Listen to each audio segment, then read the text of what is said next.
Yon mga masters, bali 8 videos, araw-araw tuwing umaga na po tayo mag-a-upload. Maraming salamat sa mga solid kong masters dyan na patuloy pa rin na sumusuporta sa aking mga ina-upload na kwento o videos. At sa mga hindi nag-skip, maraming salamat po sa inyong lahat. At mag-iingat po kayo palagi and God bless. Magandang gabi mga masters, bali ngayon po ay 8 videos po ma-upload ko po sa aking YouTube channel. Tama nga mga masters, 8 videos nga po ma-upload ko. Yon, what's up mga masters? Nandito na naman tayo sa panibagong araw, panibagong kabanata na naman ang pagsasama-samahan natin ngayon guys.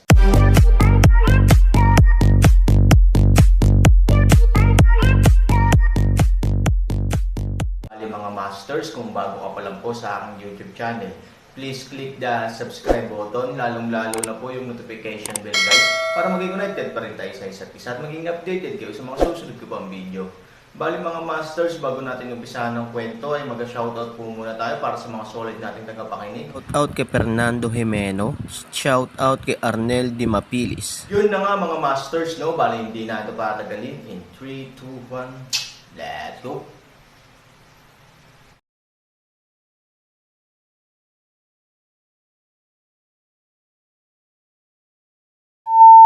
Sa ilalim ng pulang ilaw, ang katawan ng Aaron ay karaniwang hinihigop. Ano ito? Kumunat ang noo ni Lu Wuzhen. Sa pulang ilaw, ang katawan ni Aaron ay nagpapakita ng kakaibang pulang ilaw. Ang balat ng buong tao, na orihinal na parang jade, ay nagiging ganap na pula ng dugo sa oras na ito. Isang malakas na dugong itim na masamang chi ang pumapalibot sa katawan at tila lumalabas sa balat. Kasabay nito, ang isang napakalakas na masamang espiritu ay laganap din sa paligid. Sa pagtingin sa buong katawan ni Aaron, tila ang multo ng isang magic dragon ay malumanay na tumataas sa kanyang katawan. Parang may kakaibang tunog din ng dugo sa buong mundo. Lolo, ang kanyang mga mata. Nakatitig si Luruaksan sa mga mata ni Aaron sa oras na ito. Ang mga mata ay nakabukas na parang nakatingin sa langit, ngunit sila ay pula sa dugo, at ang mahinang pulang magic light ay sumabog mula sa kanila. Siya ay sinapian ng dugo ng demonyo. Malamig na sabi ni Lu Wuzhen. Sa sandaling bumaba ang boses, tumalikod si Lu Wuzhen at tumalon sa pulang ilaw. Maaari niyang iangat ang isang kamay niya at itutok ang katawan ni Aaron at direktang lumaban sa pulang ilaw. Isang gintong liwanag ang dumaan sa pulang ilaw at bahagyang nag-iilaw sa katawan ni Aaron. Nang makitang ipinanganak si Lu Wuzhen, sabay na tumanggaw sina Luruokshan at Luruaksan at lumapit sa pulang ilaw sa dalawang direksyon. Gumamit din sila ng sarili nilang lakas para itama ang Aaron. Buzz! Isa pang dalawang gintong ilaw ang tumagos sa katawan ni Aaron. Huwag hawakan hindi alam, Luruokshan at Luruaksan lamang sa kanilang enerhiya contact Aaron sandali, naramdaman lamang nila ang kanilang enerhiya anti-Buddha heat cotton, malakas na enerhiya instant na walang laman, ngunit biglang hinihigop. Ang katawan ni Aaron ay parang isang malaking puyo ng tubig.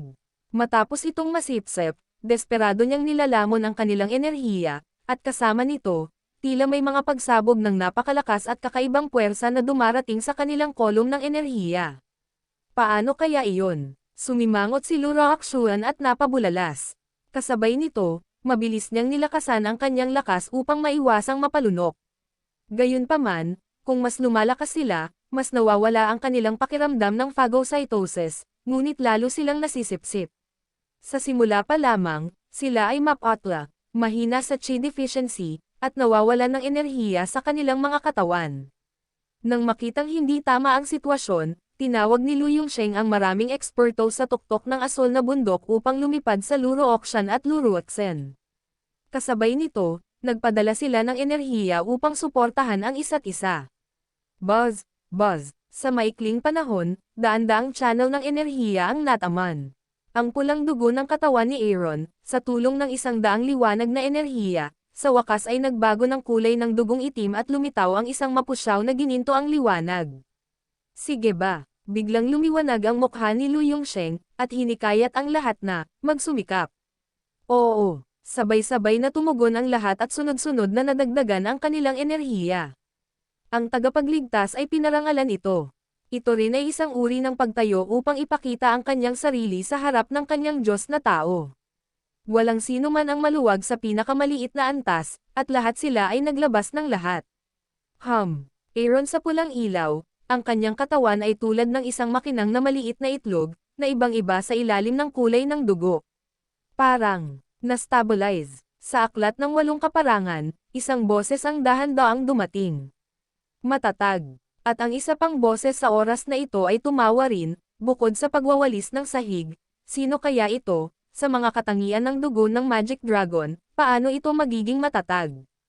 Panipi, so you mean he's a demon? Exactly. Kung gayon hindi ba natin tinutulungan at pinapanood ang Aaron na pumasok sa masamang paraan? Marami kang nabuhay. Paano mo pa maipapakita ang mga taong nakahubad na mga mata tulad ng mga kabataang iyon? Sa pagtatapos ng araw, ang mundo ay ang tao at ang langit.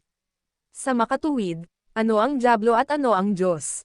Ito lamang ang hangganan sa pagitan ng mga interes ng puso ng tao.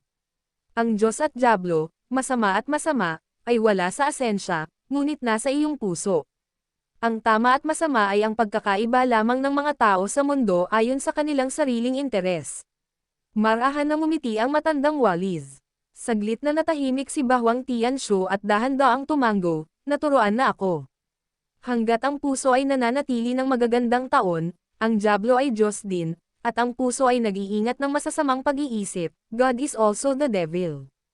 I really hope that this boy can hold on. Kung ang dugo ng Magic Dragon ay magagamit niya, ang mga natamo ng 4 na kaluluwa ng Northern Underworld Array, bilang isang post-refiner, ay malamang na lubos na mapabuti. Masasabi pang ang walang susunod, walang nauna, kahit na ang lalaking iyon ay hindi pa nakakagawa nito. Tumawa ang matandang Wallis. Ano ang ibig mong sabihin dyan? Natigilan si Bahwang Tianshu, at pagkatapos medyo nanlumo siya para sa Aaron at sinabing, hindi ginawa ng taong iyon, ibig mong sabihin. Oo, kakaibang ideya lang na dahan-daang naglaho ang lalaki pagkatapos ng kanyang buong buhay. Panipi, shit, yun ang tinatawag na theoretical idea.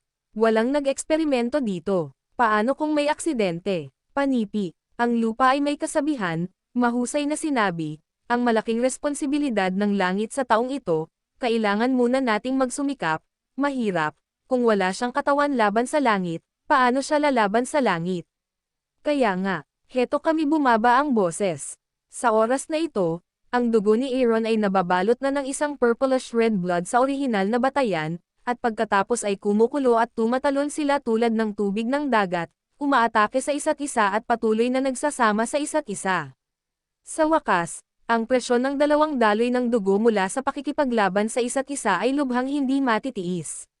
Nang maglaon, tulad ng isang baha, bumulwak sila mula sa mga daluyan ng dugo ng Aaron at inatake ang kanyang buong katawan.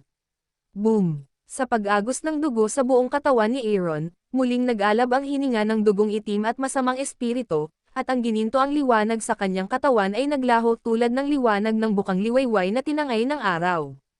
Bang! 100 eksperto, kabilang sina Luruaksen at Luroakshuan, ang nakaramdam ng malakas na puwersa na sumabog at umatake gamit ang sarili nilang kolum ng enerhiya. Isa-isa silang natangay sa maikling panahon. Pagkalapag, nagkagulo sila. Ang lahat ng mga tao ay nagsuka ng dugo at mukhang namutla, ito. Pinilit ni Luruaksen ang kanyang lalamunan na maging malansa at matamis, at tumingin sa Aaron sa pulang ilaw. Sa tuktok ng aswal na bundok, 100 eksperto, kabilang si Luroakshan at ang kanyang sarili, ay hindi maglakas loob na sabihin na magagawa nila ang kanilang makakaya, ngunit sila rin ay isang mahusay na puwersa sa tuktok ng aswal na bundok gayunpaman, sa harap ng kasalukuyang sitwasyon ng Aaron, sila ay napakahina at hindi umaatake, lolo. Sa oras na ito, napansin ni Luroakshan na si Lu Wuzhen lang ang nagpipilit sa hangin sa ilalim ng pagsabog, siya lang ang hindi naapektuhan ang kapangyarihan ng tunay na Diyos. Hindi ko napansin dahil napakalayo nila sa oras na ito, bagaman tila kalmado si Lu Wuzhen, lumiit ang kanyang mga kilay, at bahagyang tumutulo ang pawis sa kanyang noo. Aaron, ano ang gagawin mo? Bulong, napakalakas ng masamang espiritu kaya mahirap. Gusto mo ba talagang maging handa sa paggawa ng masama? Ikaw ang pinakamahalagang piraso ng chess ng Lu Wuzhen. Hindi ka maaaring maging demonyo. Wait, hintay. Sa sandaling bumagsak ang mythical voice ni Luwu, Nadagdagan ang kanyang lakas at walang kabuluhang suportado ang Aaron, sinusubukang tulungan siyang sugpuin ang dugo ng Magic Dragon sa kanyang katawan. Ngunit, saan alam ni Lu Wuzhen? Sa oras na ito, ang dugo sa katawan ni Aaron, pagkatapos ng maikling pakikibaka at pagsupil sa isa't isa, ay nagsimulang mabagal na sumanib. Kahit na ang dugo ng Magic Dragon ay lubhang lason at ang yin at kasamaan ay parang mga demonyo, ang dugo sa katawan ni Aaron ay sumanib na sa malaking lason at hindi puro. Sa ilang mga lawak, sila ay lubos na magkatulad. Sa pagsasamang ito, nagsimula ring lumipat ang kamalayan ni Han Sanchen mula sa kadiliman patungo sa liwanag. Dumating siya sa isang daigdig na puno ng dugo, sa langit man o sa lupa, at sa bundok man o sa mga ilog, narito ang mundo ng dugo. Ang mga ignorante na tao ay matapang nalunukan ang aking dugo at kainin ang aking magic blood. Gusto kong pagbayaran mo ang halaga ng iyong buhay. Nang lumitaw si Hansani, sa kalangitan, sa mga bundok, at maging sa mga ilog, biglang nagkaroon ng koro ng mga tinig na nagmumula sa lahat ng direksyon, na may mahinang boses, na lubhang kakaiba sa mundong ito ng ilang kasamaan. Ikaw ba ang Magic Dragon? Tumingin si Aaron sa paligid at mahinahong sinabi. Sino ako at anong mga kwalifikasyon ang kailangan mong malaman? Medyo galit na paraan ang boses. Aaron sulok ng bibig isang hok, malamig na boses ngiti paraan, sa ilalim ng pagkatalo, din sa harap ng akin kaya mapagmataas. Sa tingin mo hindi ko kilala kung sino ka kung hindi mo sasabihin. Kapag may entity ka, hindi ako natatakot sa'yo. May natitira pang sirang kaluluwa ng dragon. Sa tingin mo matatakot ako. Panipi, mayabang na bata, sa galit na sambat, halatang galit at umungal ang kaluluwa ng Magic Dragon. Kung hindi ako napigilan ng mga tanikala ng Diyos at pinigilan ang aking lakas ng kahit 50%, nawala ako, sa iyo. Pag natalo ka, talo ka. Paano magkakaroon ng napakaraming dahilan? Masasabi ko rin na kung hindi ako nag-almusal ngayon, na nakaapekto sa aking pagganap, maaari kitang lutisin sa 1 minuto. Walang pakialam si Aaron. Gumanti rin siya. Bagamat napakapagparaya ni Han sa Nizi, karamihan sa mga ito ay dahil sa kanyang mababang karakter at ayaw ipaalam sa publiko. Ngunit hindi ito nangangahulugan na hindi siya lalaban. Sa kabaligtaran, ang kanyang counterattack ay kadalasang napakalakas dahil sa kanyang pagtitiis. Dapat aminin ni Aaron na nang marinig niya ang mga salita ng Magic Dragon, talagang nabigla siya. Sa pagwasak nila ni Luruaksan sa mundo, lalo na bago ang Magic Dragon ay inatake ng higit sa 100,000 na mga tao, isa lamang itong Magic Dragon na may mas mababa sa 50% na lakas. Gaano kaya kalakas ang lalaking ito kung siya ay nasa kanyang kapanahunan?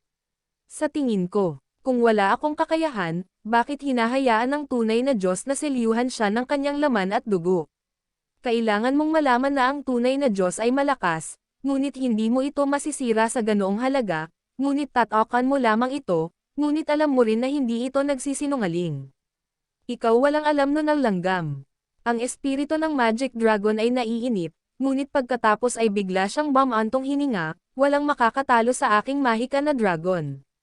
Kahit nasasalakayin mo ako ng walang kahihiyan, sinabi ko, ang babayaran mo ay ang halaga ng buhay. Halika, damhin ang tawag ng kamatayan. Senlohel. Sa sandaling bumagsak ang boses, ang buong madugong mundo ay biglang pumipihit at lumiliko, at biglang napalitan ng isang itim na espasyo. Nararamdaman lang ni Aaron, na nasa gitna, na ang hindi mabilang na mga multo sa paligid niya ay umiiyak at umaalulong, at lahat ng uri ng mabangis at hindi makatarungang espiritu ay lumalabas sa kanyang harapan. Umiyak, lobo, sobrang miserable, sobrang ingay, parang nahulog sa impyerno ang isang kasama. Aaron frowned, tanging pakiramdam eardrum ay roared at sakit, isang oras mapataob, masyadong maraming problema. Bilang karagdagan, ang mga mabangis na espiritong iyon ay biglang lumilitaw paminsan-minsan, at pagkatapos ay tumalon sa Aaron na may bukas na mga ngipin at mga kuko, na nagpapagod sa Aaron sa pagharap. Sa paglipas ng panahon, ang Aaron ay naging mas pagod at magagalitin. Ang ganoong uri ng galit at hindi galugarin ang nakakagambalang mood nito na ganap na wala sa kontrol, Aaron desperadong isang kamay upang labanan ang pag-atake ng mga espiritong iyon, ang isang kamay ay tinakpan ang kanyang mga tainga, sinusubukan na huwag makinig sa mga kahabag-habag na sigaw. Ngayon, simula pa lang. Sa dilim, Isang ngiti ang dumating, at pagkatapos, ang katawan ni Aaron ay bumangon mula sa pagkakagapos, direktang itinali ng mahigpit si Aaron, kahit anong pilit niya, hindi gumagalaw ang kanyang katawan. Ang buong madilim na kawalan ay nagsimulang umikot sa Aaron na parang puyo ng tubig. Naramdaman lamang ni Aaron na ang enerhiya sa kanyang katawan ay nagsimulang maglabas ng tuloy-tuloy sa pag-ikot ng puyo ng tubig. Habang pabilis ng pabilis ang pag-ikot ng puyo ng tubig, ang enerhiya ng Aaron ay pabilis ng pabilis, pabilis ng pabilis. Ayan na, mamamatay ka na ba? Napasimangot si Aaron at gulat na sabi. Ibalik mo, nunal na langgam. Paano mo sinipsip ang dugo ng dragon ko at kinuha ang kaluluwa ng dragon ko noong araw na iyon? Ngayon, gusto kong matikman mo ito at bayaran ito ng dugo. Pumunta ka sa impyerno. Boom! Biglang umikot ang buong whirlpool, at biglang nanginig ang katawan ni Aaron. Pagkatapos ang buong mundo at Aaron ay naging isang liwanag na lugar, lumiko at nawala. Madilim ang buong espasyo. Yun na nga mga masters, no? Bali panibagong kabanata na naman yung natapos natin ngayong gabi. Muli, maraming salamat po.